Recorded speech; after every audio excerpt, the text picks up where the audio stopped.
안녕하세요, 산자TV입니다. 화이팅! 좋아요, 구독 부탁드립니다.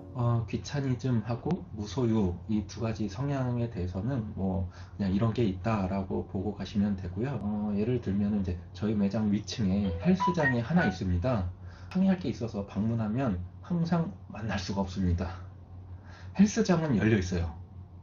근데 사장님은 있는 경우가 하루도 없어요. 직원도 아예 고용도 안 하세요.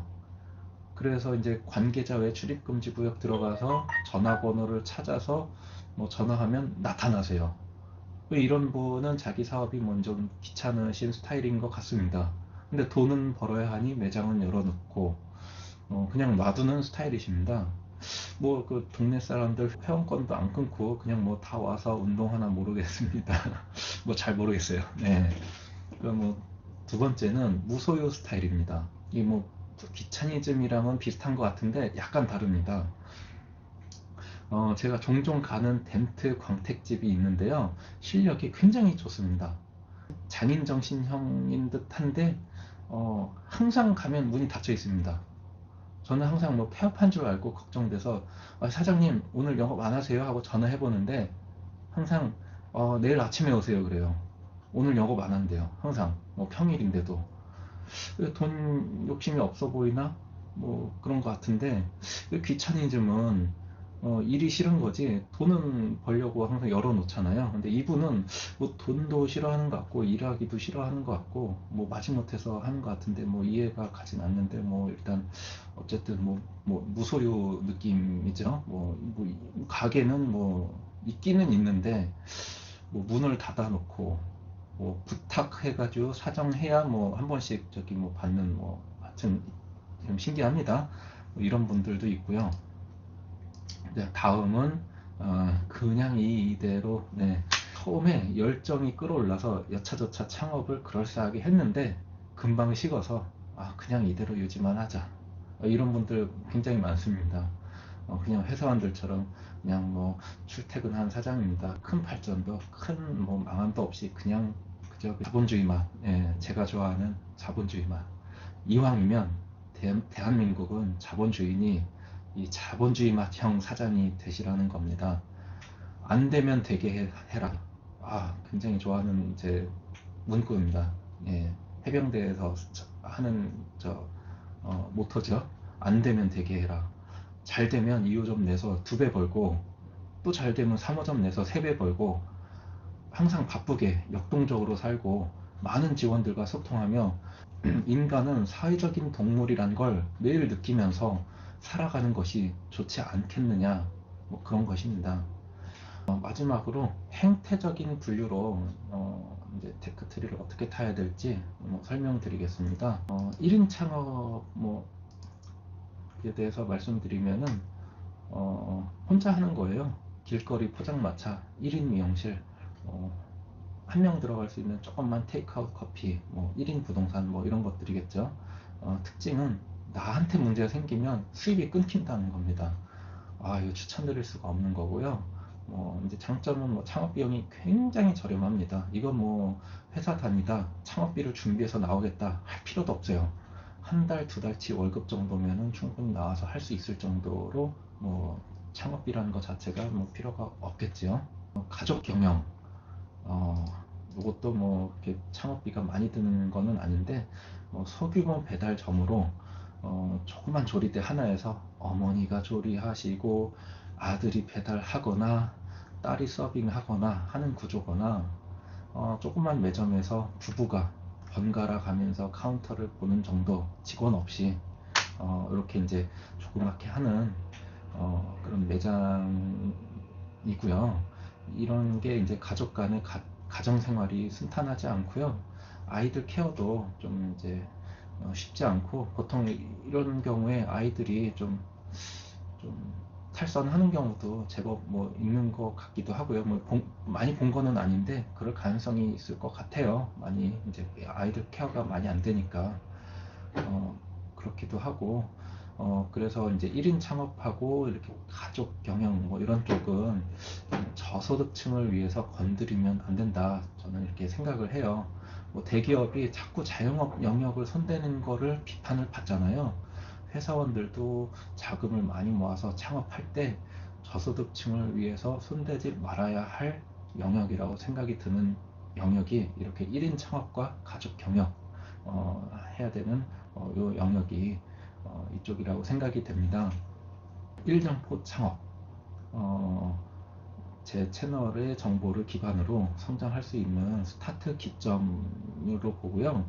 직원을 두고 시작할 수 있는 창업이라고 이제 말씀드릴 수 있고, 뭐 모든 업종이 다 해당될 수 있어요. 직원을 두고 한다는 건 뭐 프랜차이즈 커피숍, 프랜차이즈 뭐 피자, 치킨, 아이스크림, 도넛, PC방, 당구장, 헬스클럽, 노래방, 스크린 골프, 음식점, 호프집 등등 모든 망라할 수 있는 업종들이고요. 뭐 이런 것들이에요. 네. 동종 다점포 창업은 같은 업종으로 1호점, 2호점, 3호점 계속 늘린다는 것인데요. 1호점의 운영 노하우를 습득해서 2호점도 같은 업종으로 했을 때 성공하기 수월합니다. 2호점도 같은 업종으로 하고 싶은 그런 경향이 누구나 가지고 있습니다.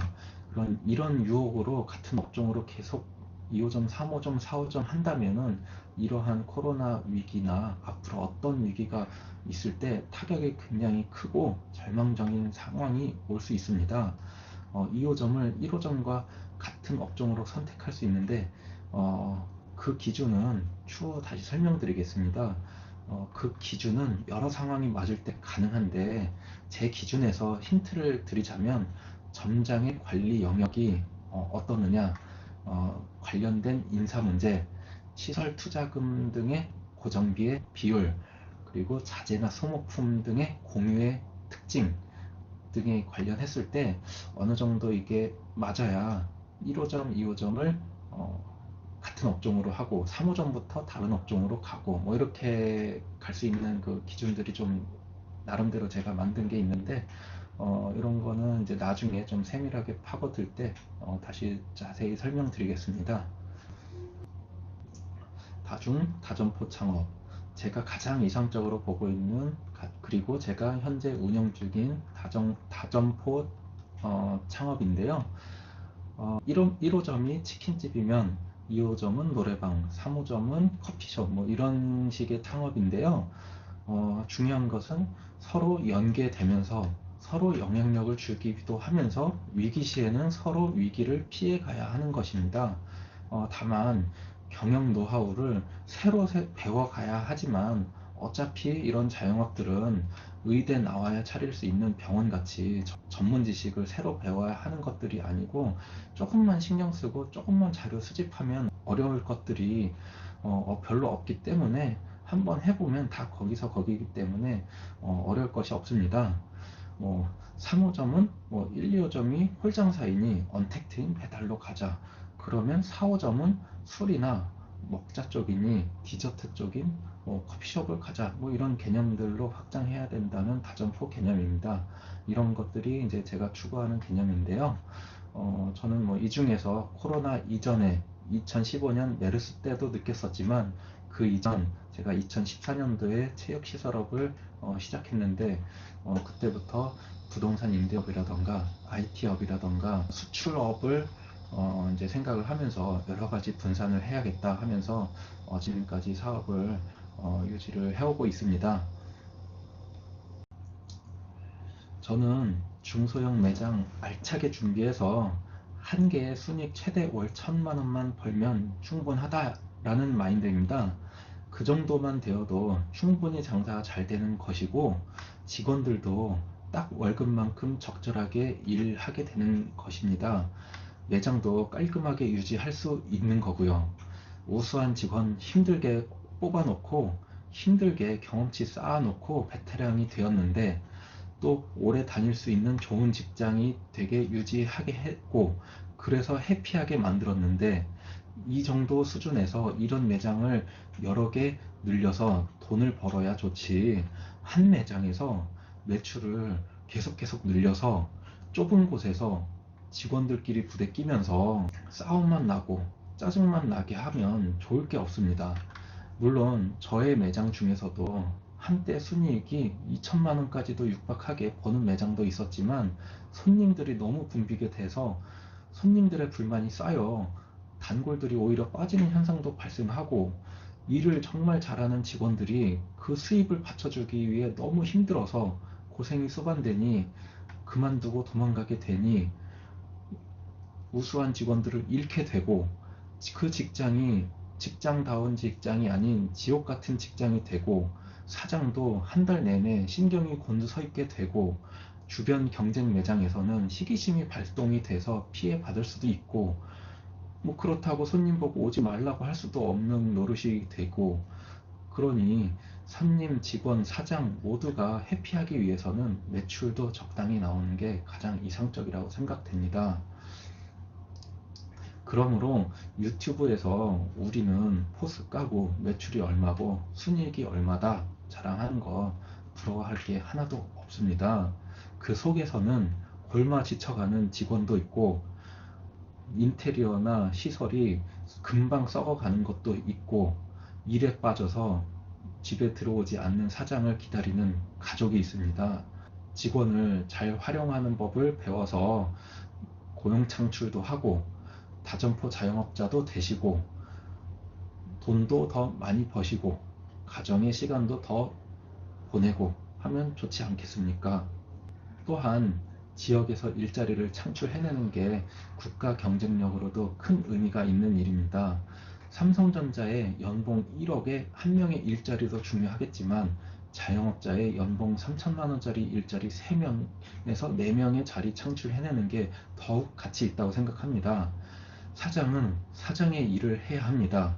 사장이 서빙하고 닭을 매일 100마리씩 튀기고 사장이 배달을 매일 달리고, 물론 직원이 빵꾸 낼 땐 할 수는 있겠지만 누가 봐도 직원을 뽑아야 하는 상황에 직원을 안 뽑고 매일 사장이 직원의 일을 한다면 본인의 사업의 미래를 점치고 준비하는 중요한 일은 누가 하나요?